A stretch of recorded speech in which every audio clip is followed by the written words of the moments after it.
Hi, my name is Huy Dang, and this is the history of human bipedalism. The article I've chosen is Becoming Human, the Evolution of Walking Upright by Aaron Wayman. In this article, I'll be talking about how at the turn of the 20th century, scientists believed that big brains is what separated humanoids from other four-legged apes. However, it was bipedalism that separated hominids from other primates at the time. Furthermore, I'll be talking about how the early discoveries of ancestral fossils, such as the discoveries of bipedal apes, that predated even Neanderthals and Homo erectus. I will also be talking about the discovery of Lucy in 1974 and the anatomy of Lucy and what made her so unique. Furthermore, I'll also be talking about recent scientific discoveries on human bipedalism. Here are some early hypotheses of human evolution. By the time Charles Darwin published *Descent of Man* in 1871, the idea that humans had evolved from a common ancestor with apes was already gaining traction within the scientific community.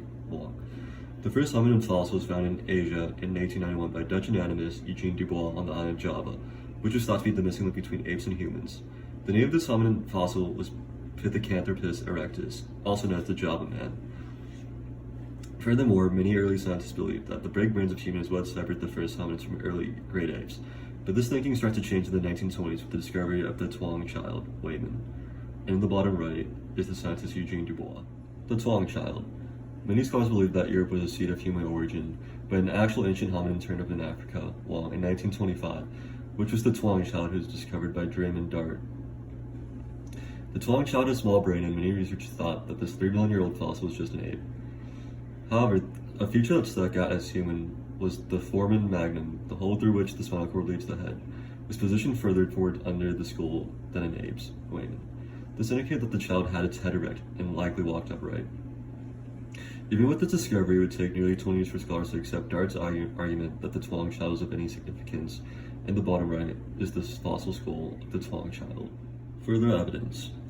In the 1930s and 1940s, more fossil discoveries of bipedal apes that predated even Neanderthals and Homo erectus would help convince anthropologists that bipedalism came before big brains in human evolution. This claim was further cemented when in 1974, Australopithecus afarensis, which lived in eastern Africa from 3.85 million to 2.95 million years ago, and is famously represented by the skeleton known as Lucy, was discovered in 1974, was a capable biped. Lucy was small, but had the anatomy of a biped, which included a broad pelvis and thigh bones that angled towards the knees. In the bottom right is a model recreation of Lucy.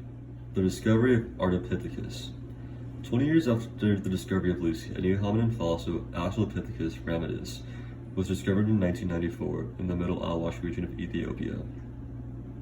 The joint Ethiopian team led by Tim White believed that the fossil warranted hominin status due to an anteriorly placed foramen magnum, a modified C/P3 complex, and the morphology of the proximal ulna, Smith.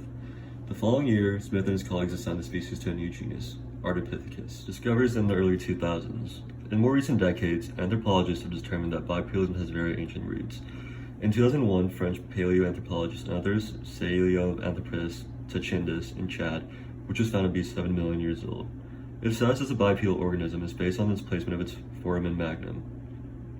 Furthermore, in the year 2000, paleoanthropologists in Kenya found the teeth and thigh bones of Orantugenesis, which is found to be 6 million years old, which indicates that bipedalism has indeed very ancient roots. Some explanations for bipedalism. A theory that explains the evolution for bipedalism considers the efficiency of walking upright. In the 1980s, Peter Rodman and Henry McHenry suggested that hominids evolved to be bipedal in response to climate change. As the forest shrank, our hominin ancestors learned to walk upright as they started to walk across the forest floor. Furthermore, walking bipedally is the most energy-efficient way to walk.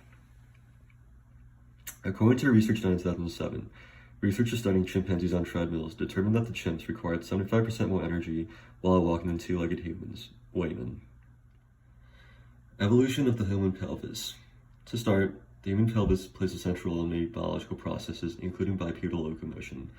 Many things in our pelvis helps human walk upright, including the curvature in the lower back, or the lumbar lordosis, helps balance the upper body over the pelvis, Gruss and Schmidt. Furthermore, humans have a relatively narrow birth canal, which helps in balancing of bipedal locomotion.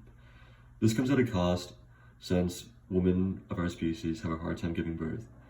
Lastly, the human pelvis is also wider than it is long, which further helps with the method of walking on 2 feet. Lastly, these are the references of the 4 articles that I've used in my presentation.